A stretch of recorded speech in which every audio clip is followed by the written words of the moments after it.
ಹೊರಗಡೆ ಎಲ್ಲ ನಾನು ಬಾಯಿ ಬಡ್ಕಿ ಅಲ್ಲ, in front of the camera ಬಾಯಿ ಬಡ್ಕಿ ಅಷ್ಟೇ. ಶೂಟಿಂಗ್ ಎಲ್ಲ ಹೋದಾಗ ತುಂಬಾ ಸಾಫ್ಟ್ ಅಂತ ಅನ್ನಿಸ್ಕೊಂತೀನಿ ಎಲ್ಲರ ಹತ್ರ. ಮೇಡಮ್ ಅದ್ ಹೆಂಗ್ ಬಂತು ಮೇಡಮ್ ನಿಮಗ್ ಬಾಯಿ ಬಡ್ಕಿ ಅಂತ ಟೈಟಲ್, ನೀವು ಮಾತೇ ಆಡಲ್ವಲ್ಲ ಅಂತಿರ್ತಾರೆ. ಆಮೇಲೆ ಸ್ಕೂಲಲ್ಲೂ ಬೇಜಾನ್ ನಾಟಕಗಳು ಮಾಡ್ತಾ ಇದ್ವಿ ನಿಜವಾಗ್ಲು.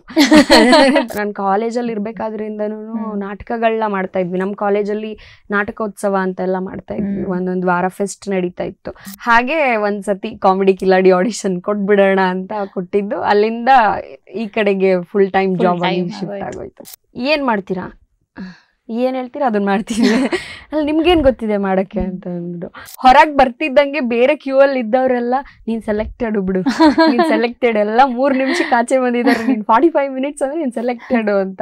ಮಚ್ಚ ನೀನ್ ಹೋಗು, ಮಚ್ಚ ನೀನ್ ಹೋಗಿ ಸಿನಿಮಾಗೆ ಹೋಗು, ಸೀರಿಯಲ್ಗೆ ಹೋಗು ಅಂತ ಅನ್ನೋರಲ್ವಾ. ಎಲ್ಲರೂ ಸಪೋರ್ಟ್ ಮಾಡಿದ್ರು.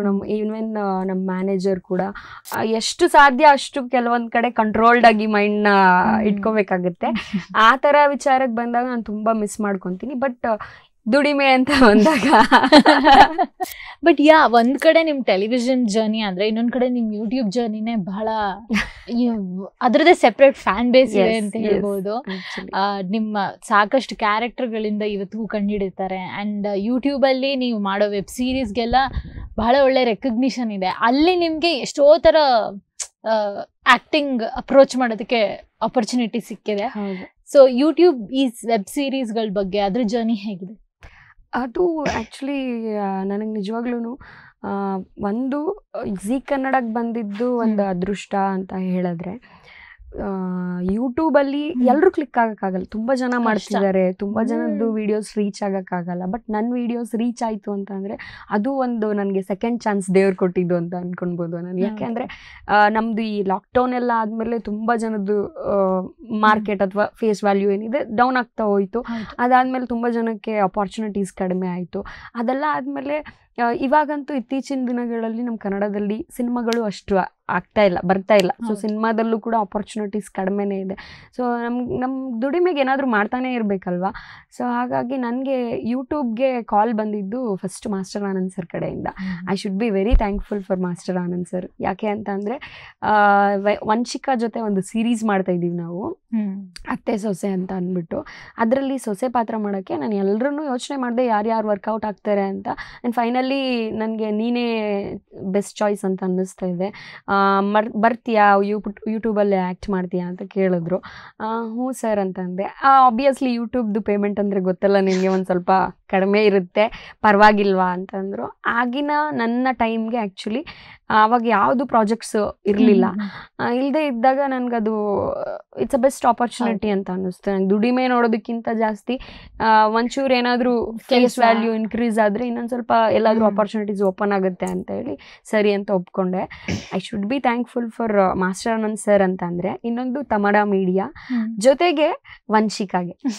ನಿಜವಾಗ್ಲು ಆ್ಯಕ್ಚುಲಿ ವಂಶಿಕಾ ಅವಳು ತುಂಬ ಚಿಕ್ಕ ಹುಡುಗಿ ಆಗಿದ್ರು ನನಗೆ ಇನ್ನೊಂದು ಲೈಫ್ ಕೊಟ್ಲು ಅಂತ ಅನಿಸುತ್ತೆ. ಆ್ಯಕ್ಚುಲಿ ಹೇಳ್ಬೇಕಂದ್ರೆ ಈ ಸಿನ್ನಿ ಜರ್ನಿ ಅಂತ ಏನು ಬರುತ್ತೆ ಅದರಲ್ಲಿ ನೋಡಿದ್ರೆ, ಯಾಕೆ ಅಂದರೆ ಅವಳಿಂದ ನಾನು ಇನ್ನೂ ಜಾಸ್ತಿ ರಿಕಗ್ನಿಷನ್ ಸಿಕ್ತು. ಸೊ ಹಾಗಾಗಿ ನಮ್ಮಿಬ್ಬರು ವಿಡಿಯೋಸ್ ತುಂಬ ಕ್ಲಿಕ್ ಆಯಿತು, ತುಂಬ ಚೆನ್ನಾಗಿ ಹೋಗ್ತಾ ಇತ್ತು. ಅದಾದಮೇಲೆ ತಮಡ ಮೀಡಿಯಾದವರು ಇನ್ನೊಂದು ಚಾನಲ್ ಪ್ಲ್ಯಾನ್ ಮಾಡಿ ಬಾಯಿ ಬಡ್ಕಿ ಅಂತ ಇಂಟ್ರೊಡ್ಯೂಸ್ ಮಾಡಿಸಿದ್ರು. ಅನಿಲ್ ಅಂತ ನಮ್ಮ ಡೈರೆಕ್ಟ್ರು, ಅವ್ರಿಗೆ ತುಂಬ ಥ್ಯಾಂಕ್ಸ್ ಹೇಳಬೇಕು. ಅವರು ಯಾವಾಗಲೂ ವಂಶಿಕಾ ಶೂಟಿಂಗಿಗೆ ಬರ್ತಾಯಿದ್ರು, ನೋಡ್ತಾಯಿದ್ರು. ಆಗ ಅವರು ನನ್ನನ್ನು, ನಾನು ನಿಮ್ಮ ಮೇಲೇ ಇನ್ನೊಂದು ಹೊಸ ಚಾನೆಲ್ ಮಾಡಬೇಕಂತ ಅಂದ್ಕೊಂಡಿದ್ದೀನಿ, ಓಕೆನಾ, ಅದು ಟರ್ಮ್ಸ್ ಆ್ಯಂಡ್ ಕಂಡೀಷನ್ಸ್ ಆಮೇಲೆ ಮಾತಾಡ್ಕೊಳ್ಳೋಣ, ನಿಮ್ಗೆ ಓಕೆ ಆಯಿತು ಅಂತ ಅಂದರೆ ನಾನು ನಿಮ್ಮ ಆ್ಯಕ್ಟಿಂಗ್ ಎಲ್ಲ ನೋಡಿದ್ಮೇಲೆ ನಿಮ್ಗೊಂದು ಟೈಟಲ್ ಕೊಡಬೇಕಂತ ಅಂದ್ಕೊತಿದ್ದೀನಿ, ಬಾಯಿ ಬಡ್ಕಿ ಅಂತ ಅಂದ್ಬಿಟ್ಟು. ಸೊ ಈ ಟೈಟಲ್ ಮೇಲೆ ಒಂದಷ್ಟು ಸೀರೀಸ್ ಮಾಡ್ಕೊಂಡು ಹೋಗೋಣ ಅಂತಿದ್ದೀವಿ, ಓಕೆನಾ ಅಂತ ಅಂದರು. ಸರಿ ಸರ್ ಓಕೆ ಅಂತ ಅಂದೆ. ಆ ಟೈಮಲ್ಲಿ ಅದು ಚಾನಲ್ ಓಪನ್ ಆಯಿತು. ಅದಾದಮೇಲೆ ತಮಾಡದಲ್ಲಿ ಸಬ್ ಚಾನಲ್ಸ್ ತುಂಬ ಓಪನ್ ಆಯಿತು, ನಿಮ್ಮದು ಇತ್ತು, ತುಂಬ ಜನದ್ದು ಚಾನಲ್ಸ್ ಓಪನ್ ಆಯಿತು. ನನ್ನ ಅದೃಷ್ಟ ಎಷ್ಟು ಚೆನ್ನಾಗಿತ್ತು ಅಂದರೆ, ಆ ಟೈಮಲ್ಲಿ ನಮ್ಮ ಕಾಮಿಡಿ ಕಿಲಾಡಿ ಹುಡುಗರುಗಳಿಗೇ ತುಂಬ ಜನಕ್ಕೆ ಕೆಲಸ ಇರಲಿಲ್ಲ ಆ ಟೈಮಲ್ಲಿ. ಆ ಟೈಮಲ್ಲಿ ನನಗೆ ಕೆಲಸ ಇದೆ, ಅದು ಒಂದಲ್ಲ, ಒಂದು ವಂಶಿಕಾ ಜೊತೆ ಅದೊಂದು ಸಪ್ರೇಟ್ ಚಾನಲ್, ನನ್ನದೇ ಹೆಸರಲ್ಲಿ ಒಂದು ಸಪ್ರೇಟ್ ಚಾನಲ್ಲು, ಮತ್ತು ನಮ್ಮ ತಮಾಡದಲ್ಲಿ ಇನ್ನೊಂದಷ್ಟು ಚಾನಲ್ಸ್ ಇತ್ತು. ಅಲ್ಲೂ ಕೂಡ ಏನೋ ಅವ್ರಿಗೆ ಗೊತ್ತಿಲ್ಲ, ವಾಣಿ ಮೇಡಮ್ನ ಹಾಕೊಂಡ್ರೆ ವಿಡಿಯೋ ಚೆನ್ನಾಗಿ ಓಡುತ್ತೆ, ಅವ್ರನ್ನೇ ಹಾಕಿ ಅಂತ. ಇಟ್ ಈಸ್ ಲೈಕ್ ಮಂತ್ಲಿ ನನ್ನ ಅರ್ನಿಂಗ್ಗೆ ನಮ್ಮ ತಮಿಳ ಮ್ಯಾನೇಜರ್ ಯಾವಾಗಲೂ ಹೇಳೋರು, ನಾನು ನಮ್ಮ ಸ್ಟಾಫಿಗೆ ಕೂಡ ಅಷ್ಟು ಪೇಮೆಂಟ್ ಕೊಡ್ತಾ ಇಲ್ಲ, ನಿಮಗೆ ಕೊಡ್ತಾ ಇದ್ದೀನಿ, ಎಲ್ಲ ಚಾನಲಲ್ಲೂ ನೀವೇ ಇದ್ದೀರಾ ಅಂತ ಹೇಳ್ಬಿಟ್ಟು ಅದೊಂದು 6-7 ಮಂತ್ಸ್ ನನಗೆ ದುಡಿಮೆ ಕೊಟ್ಟಂಥ ಕಂಪನಿ ಕನ್ನಡ ಮೀಡಿಯಾ. ಸೊ ಹೀಗೆ ನಾನು ಯೂಟ್ಯೂಬ್ಗೆ ಶುರು ಮಾಡಿದ್ದು.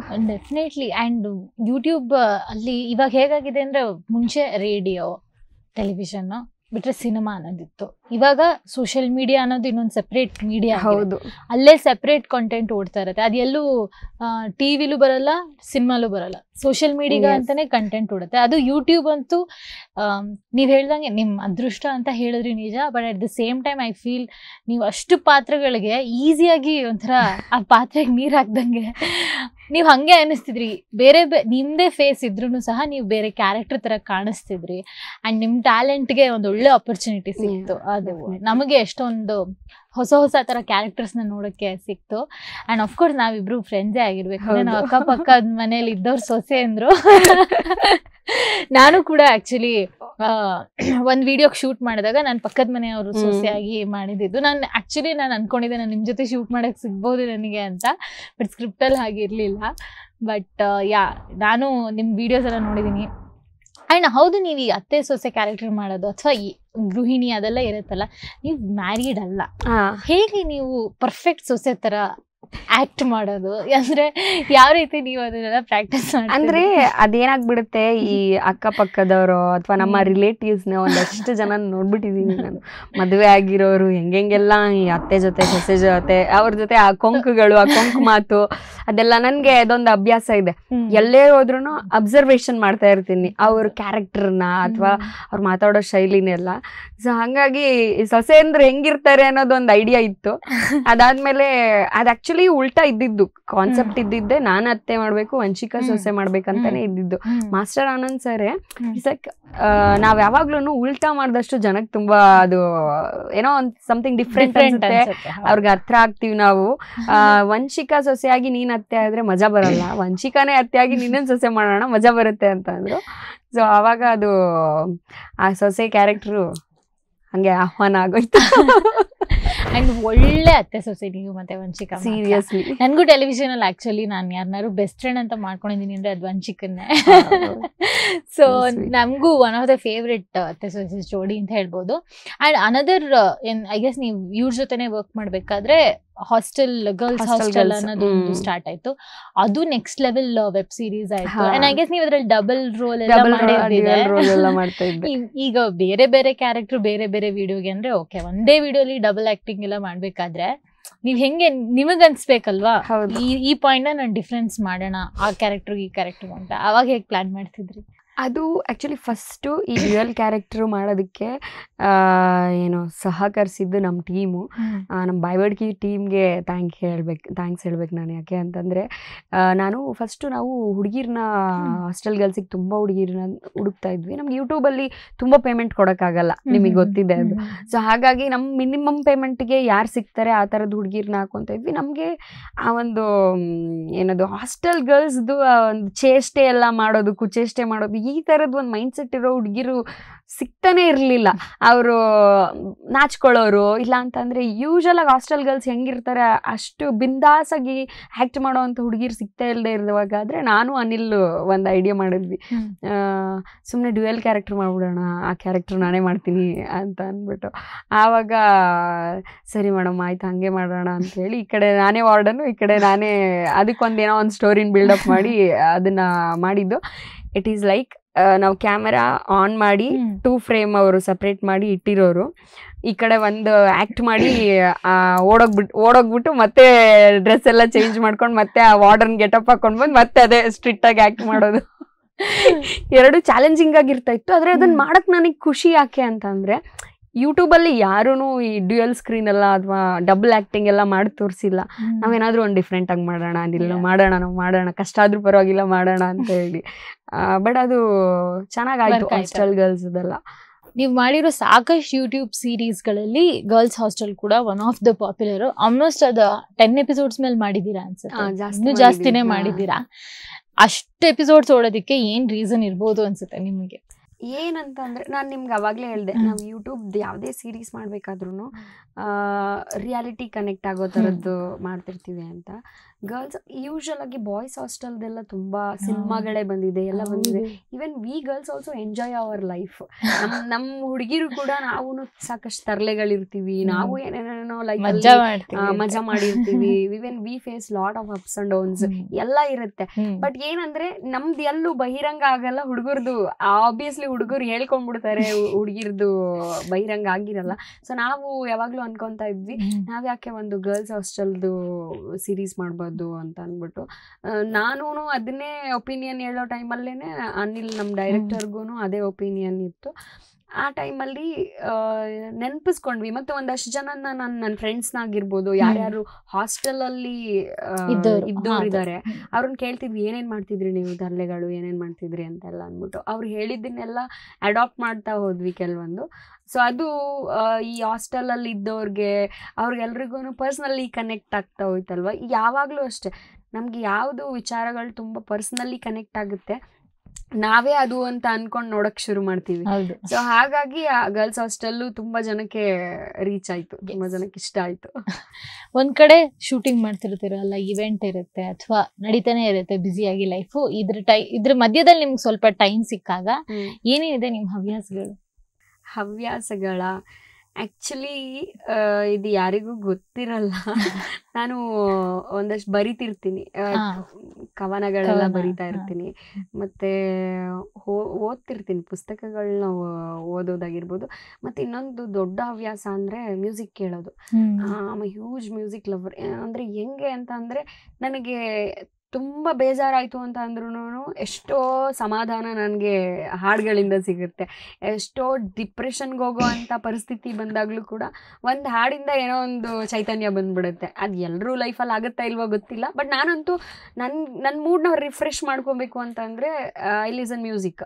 ಸೊ ಅದಕ್ಕೆ ಹಾಡು ಕೇಳ್ತಾ ಇರ್ತೀನಿ, ಬರಿತಾ ಇರ್ತೀನಿ. ಅದು ಬಿಟ್ಟರೆ ಚೆನ್ನಾಗಿ ಅಡುಗೆ ಮಾಡ್ತೀನಿ, ಅದು ಯಾರಿಗೂ ಗೊತ್ತಿಲ್ಲ. ಆಮೇಲೆ ನಾನು ಏನಂದರೆ, ಮಾಡ್ತೀನಿ ಅಂತ ಗೊತ್ತಾದ್ರೆ ಎಲ್ಲಿ ಮಾಡಕ್ ಹೇಳ್ಬಿಡ್ತಾರೋ ಅನ್ನೋ ಕಾರಣಕ್ಕೆ ಎಲ್ಲೂ ತೋರಿಸ್ಕೊಂಡಿಲ್ಲ. ನಮ್ಮ ಮನೆಯವ್ರಿಗೆ ಮಾತ್ರ ಗೊತ್ತಿದೆ.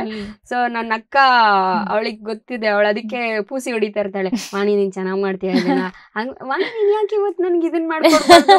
ಅವಳು ಪ್ರೆಗ್ನೆಂಟ್ ಆಗಿದ್ಲು ರೀಸೆಂಟ್ ಆಗಿ, ಇವಾಗ ಡೆಲಿವರಿ ಆಗಿದೆ. ಅವಳು ಪ್ರೆಗ್ನೆಂಟ್ ಆಗಿದ್ದ ಟೈಮಲ್ಲೆಲ್ಲ, ವಾಣಿ ನನ್ಗೆ ಈ ಬಯಕೆ ಆಗ್ತಿದೆ, ನೀನ್ ಯಾಕೆ ಅದನ್ನ ಮಾಡ್ಕೊಡ್ಬಾರ್ದು ಅಂತ ಹೇಳಿ ಅಡುಗೆ ಮಾಡ್ಸೋಳು. ಸೊ ಅಡಿಗೆ ಒಂದು ಮಾಡ್ತಿರ್ತೀನಿ, ಅದರಲ್ಲೂ ಎಸ್ಪೆಷಲಿ ನಾನ್ ವೆಜ್ ಸ್ವಲ್ಪ ಚೆನ್ನಾಗಿ ಮಾಡ್ತಿರ್ತೀನಿ. ಸೊ ಗೊತ್ತಾಯ್ತಲ್ಲ, ವಾಣಿ ಅವ್ರಿಗೆ ಇನ್ನೊಂದು ಸೀಕ್ರೆಟ್ ಹಿಡನ್ ಟ್ಯಾಲೆಂಟ್ ಇದೆ, ಇವ್ರು ಬಹಳ ಚೆನ್ನಾಗಿ ಅಡುಗೆ ಮಾಡ್ತಾರೆ. ಸೊ ಈ ವಿಷಯ ಇವಾಗ ಗೊತ್ತಾಗಿದೆ.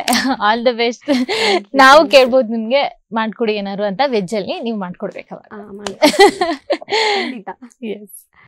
ಅಂಡ್ ನೀವೇ ಕೂಡ ಸಾಕಷ್ಟು ವೆಬ್ ಸೀರೀಸ್ಗೆ ಬರ್ದಿದ್ದೀರಾ ಅಂತಾನು ಇದೆ. ರೈಟಿಂಗ್ ಶುರು ಆಗಿದ್ಯಾ ಅವಾಗ? ಒಂದ್ ಕಡೆ ಆಕ್ಟಿಂಗ್ ರೈಟಿಂಗ್ ಸ್ವಲ್ಪ ಡಿಫ್ರೆನ್ಸ್ ಇದೆ. ಸೊ ಎರಡನ್ನೂ ನೀವು ನಿಭಾಯಿಸ್ತಿದ್ದು ಏನ್ ಲೈಕ್ ಇನ್ಸ್ಪೈರ್ ಮಾಡ್ತಿತ್ತು ಬರೆಯಕ್ಕೆ? ರೈಟಿಂಗ್ ಅಂತ ಅಂದರೆ ಇಟ್ಸ್ ಲೈಕ್ ನನಗೆ ಪರ್ಟಿಕ್ಯುಲರ್ ಆಗಿ ಒಂದಷ್ಟು ಪಂಚಿಂಗ್ ಡೈಲಾಗ್ಸ್ ಎಲ್ಲ ಬರೆಯೋಕ್ಕೆಲ್ಲ ಅಷ್ಟೊಂದು ಗೊತ್ತಿಲ್ಲ, ಬಟ್ ಸಿಚುವೇಶನ್ಸ್ ಕೊಡ್ತಾ ಇದ್ದೆ. ಆಮೇಲೆ ಏನು ಅಂದರೆ ನನಗೆ ಯೂಟ್ಯೂಬ್ ಅಂತ ಬಂದ ತಕ್ಷಣ ಕರೆಂಟ್ ಅಫೇರ್ಸ್ ಮೇಲೆ ಈಗಿಂದ ಏನು ನಡೀತಾ ಇರುತ್ತೆ ಅದ್ರ ಮೇಲೆ ನಾವು ಏನಾದರೂ ವಿಡಿಯೋಸ್ ಮಾಡಿದ್ರೆ ತುಂಬ ಬೇಗ ರೀಚ್ ಆಗುತ್ತೆ ಅನ್ನೋದು ಒಂದು ನಂಬಿಕೆ, ಅಥವಾ ಹಂಗೆ ಆಗಿದ್ದೇ ಕೂಡ.